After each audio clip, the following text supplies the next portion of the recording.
Hello दोस्तों, welcome to career walk. आप लोग सोच रहे होंगे कि कैरियर वॉक की नीड क्या है। तो चलिए एक छोटा सा नॉलेज टेस्ट करते हैं। क्वेश्चन नंबर 1 आपकी स्क्रीन पे दिख रहा होगा। वो है कि एक CSIR की रिपोर्ट के अनुसार कितने प्रतिशत टीनेजर्स को अपने करियर में कंफ्यूजन होता है। Option number A 10%, option number B 20%, option number C 40%, option number D 80%। इसका आंसर है 40%। चलिए question number second, National Employability Report 2019 जिसको कंडक्ट किया था एस्पायरिंग माइंड ने, उनके अकॉर्डिंग कितने प्रतिशत ऐसे स्टूडेंट्स हैं जिनको लैक ऑफ काउंसलिंग और डायरेक्शन की कमी लगती है जॉब को ढूंढने में। Option number A 10%, option number B 20%, option C 40% and option D is 60%। Right answer है 40%। और तीसरा क्वेश्चन है, एक हार्वर्ड बिजनेस रिव्यू की रिपोर्ट के अनुसार कितने प्रतिशत स्टूडेंट को आईटी जॉब में उनकी स्किल सेट जो है वो मैच नहीं करती। Option number A 25%, option number B 50%, option number C 75%, option number D 90%। इसका आंसर है 90%। तो आप लोग ये देख रहे हो कि ये नंबर स्टूडेंट्स का, कि उनको अपने करियर में क्लैरिटी नहीं है, उन्हें डिसीजन लेने में इशू होती है, गाइडेंस नहीं होती, एक बहुत ही हाई नंबर है। और अगर आप अलग अलग रिपोर्ट्स देखोगे तो उनके अकॉर्डिंग ये नंबर और बढ़ रहा है day to day, year by year. तो मेरा नाम अनुभव गुप्ता है और मैंने अपनी बीटेक और एमटेक कंप्यूटर साइंस इंजीनियरिंग में की है। और अभी मैं एक डेवलपर पोस्ट पे एक टेक कंपनी में काम कर रहा हूँ लास्ट 2 साल से। तो हमने स्टार्टिंग में कई सारे फैक्ट्स देखे। उन फैक्ट्स से हमें ये चीज समझ आई कि भाई एक स्टूडेंट की जर्नी में जब तक कि वो एक कॉर्पोरेट ज्वाइन करता है या एक फाइनल डेस्टिनेशन पे जाता है तो उसके सामने ऐसे कई सवाल आते हैं। जब वो अपनी करियर जर्नी तय कर रहा होता है तो ऐसे कई सवाल उसके सामने आके खड़े हो जाते हैं जो उन्हें परेशान करते हैं, जिनके आगे उनके पास कोई जवाब नहीं होता। उनको ये नहीं समझ आता कि अब मैं नेक्स्ट स्टेप क्या करूं। मतलब हम बिल्कुल क्लूलेस हो जाते हैं, डायरेक्शन लेस हो जाता है। जैसे कि अगर आप एक 12th के स्टूडेंट हो, आपने अपना एक एग्जाम दे दिया, चाहे आपने जेई मेंस दे दिया। अब उसके बाद क्या हुआ कि आपके मन में एक सवाल है कि भाई जेई मेन इतना अच्छा नहीं हुआ, तो क्या मैं 1 साल ड्रॉप करूं? अगर मैं उस 1 साल को ड्रॉप करता हूं तो उसका इम्पैक्ट क्या होगा? क्या मेरे करियर पे उसका कोई इम्पैक्ट पड़ेगा? ऐसे ही कुछ सवाल आते हैं कि भाई अगर मेरे को कोई कॉलेज डिसाइड करना है तो भाई मैं किस पैरामीटर्स के बेसिस पे ये फाइंड आउट करूँ कि भाई कौन सा कॉलेज मेरी नीड्स के हिसाब से अच्छा है। और उस कॉलेज में मैं ऐसा क्या देखूं कि जिससे कि मैं ये मानूं कि हाँ, ये कॉलेज बहुत अच्छा है। अगर मान लेते हैं अब आप 12th पास कर चुके हैं और आप अपना बैचलर्स ज्वाइन करते हैं, तो अब क्या है कि भाई आपने बैचलर्स ज्वाइन किया, मान लीजिए आपने bachelors in computer science join किया। तो एक उस आपके कोर्स की जर्नी में भी कई सारे डाउट्स होते हैं, कई सारे मिथ्स होते हैं।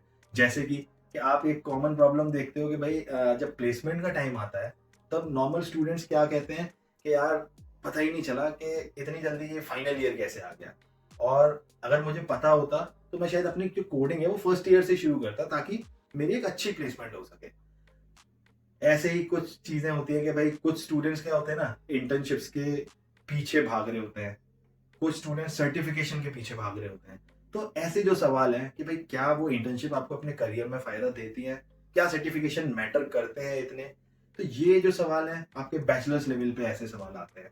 अगर आपको इन सारे सवालों का जवाब बहुत ही जल्दी मिल जाए तो आप अपना कोर्स एक अच्छी तरीके से प्लान कर सकते हो। और शायद आप लास्ट में जाके इस चीज पे रिग्रेट नहीं करो कि यार अगर मैंने ये चीज पहले करी होती तो आज शायद मैं एक डिफरेंट स्टेट में होता। ऐसे ही जब आप बैचलर्स के बाद अपना मास्टर्स प्लान कर रहे होते हो, या मान लेते हैं कि अगर आपने कॉर्पोरेट ज्वाइन कर लिया है, अब आप जॉब में जा रहे हो, तो वो आपके लिए एक बिल्कुल नया एनवायरनमेंट है आपके कॉलेज एनवायरनमेंट से। तो जब आप उस एनवायरनमेंट में जाते हो ना तो आपके सामने कई सारी प्रॉब्लम्स खड़ी हो जाती हैं।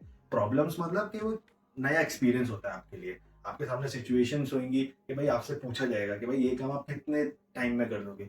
लैक ऑफ एक्सपीरियंस की वजह से हम ओवर कमिटमेंट कर देते हैं। तो एक नॉर्मल प्रॉब्लम है कॉर्पोरेट की। तो ऐसी क्या चीजें हैं जो हमें अपने इनिशियल करियर में ध्यान रखनी चाहिए कि जिससे कि हम अपने करियर में ग्रो भी कर सकें, और जो डूज एंड डोंट्स वाली चीज होती है ना कि भाई ये चीजें मुझे करनी चाहिए नहीं करनी चाहिए, ये मुझे पता होना चाहिए सारी की सारी। तो इन्हीं सारे सवालों के जवाब के लिए ये प्लेटफॉर्म आपकी मदद करेगा, जिससे कि आपको अपने करियर की वॉक में एक मोमेंटम मिलेगा और आप जल्दी से जल्दी क्लैरिटी के साथ अपने टारगेट को अचीव करोगे। सुनने में अच्छा लग रहा होगा, हाँ, पर एक सवाल होगा कि भाई ये सब कुछ पॉसिबल कैसे है करियर वॉक के साथ। तो उसको समझने के लिए हमें ये समझना पड़ेगा कि जब ऐसे क्वेश्चंस हमारे सामने आके खड़े हो जाते हैं तो हम उनसे डील कैसे करते हैं। तो चलिए एक एग्जांपल देखते हैं कि मान लीजिए कि अगर आप 12th के बाद आप एक कोर्स ज्वाइन करना चाहते हैं, बट आपको क्लैरिटी नहीं है कि भाई मेरे को क्या चीज में जाना चाहिए, तो हम उस टाइम पे कैसे डील करते हैं। हम डिस्कस करते हैं अपने पेरेंट्स के साथ, या कई बार क्या होता है पेरेंट्स आपको मतलब एक फोर्स लगाते हैं कि भाई आप ये कर लो, और हम वही एक रैंडम डिसीजन ले लेते हैं। या हम किन लोगों से डिस्कस करते हैं, हम अपने रिलेटिव से डिस्कस करते हैं जिनको हम मानते हैं कि भाई उन्होंने अपनी लाइफ में कुछ अच्छा अचीव किया है, वो हमें अच्छा गाइड कर सकते हैं। और सवाल ये है कि क्या वो बंदे सही हैं। मैं ये कहना चाहता हूं कि वो बंदे उस स्टेट में सही डिसीजन आपको शायद नहीं दे पाए। उसका कारण है, समझिए कि एक एग्जांपल लेते हैं कि मान लीजिए आप अब 10th का बोर्ड दे रहे हो और आपको उसमें एक अच्छा स्कोर अचीव करना है। मान लेते हैं आप टॉप करना चाहते हो, आपके कोई रिलेटिव में था जिसने 10 साल पहले 10th का बोर्ड दिया था और उसने टॉप मारा था। अब आपने उससे कंसल्ट किया, उसने आपको कुछ सलाह दी, चीजें बताई, और आपने वो चीजें फॉलो करी, और वो आपके केस में वर्कआउट नहीं करी, और शायद वो ना भी करें, तो वो सही अप्रोच नहीं होगी हमारी, क्योंकि वो बंदे के में और आपके टाइम में एक गैप आ गया है, चीजें बदल गई हैं। तो हमें ऐसे टाइम पे एक सही एक्सपर्ट की जरूरत होती है, एक सही बंदे की जरूरत होती है। और सही बंदा कौन है? सही बंदा वही है जो जो चीज आप करना चाहते हो वो बहुत रिसेंटली इन सब चीजों को हैंडल करके, टैकल करके, और उसने वो चीजें अचीव करी है जो आप भी करना चाहते हो।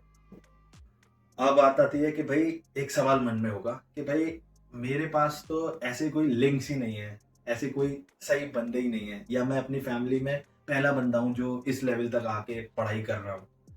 तो ये जो करियर वॉक का आपका प्लेटफॉर्म है, ये उन्हीं सारे स्टूडेंट्स के लिए भी है और पेरेंट्स के लिए भी है। तो ये जो आपका प्लेटफॉर्म है ये एक ब्रिज की तरह काम करेगा, जो आपके बीच में और एक्सपर्ट्स के बीच का गैप है ना, उसको फिल करेगा।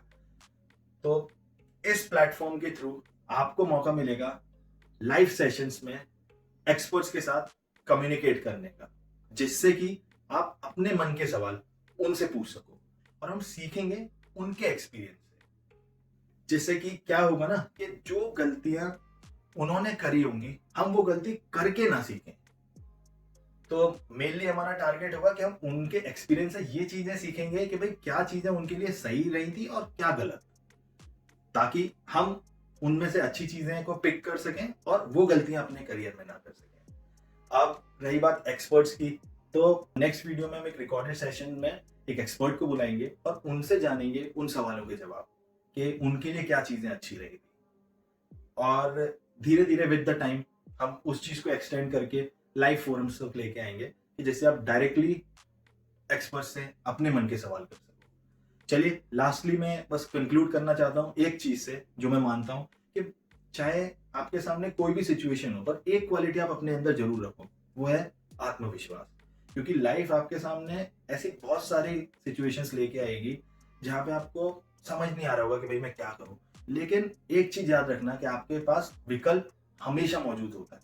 बस जरूरत है कि आप अपनी आंखें खोलो और उन विकल्पों को देखो और उनको चूज करो, क्योंकि एक डिसीजन आपकी लाइफ चेंज कर सकता है। तो क्यों ना उस डिसीजन को बहुत ही सोच समझ के वाइजली लिया जाए with the help of Career Walk. Thank you. Please make sure that you like this video, share this video, subscribe to our channel, और प्लीज हम लोगों को बताओ अब कमेंट्स में कि ऐसे कौन से सवाल हैं जो आप लोगों को करते हैं परेशान।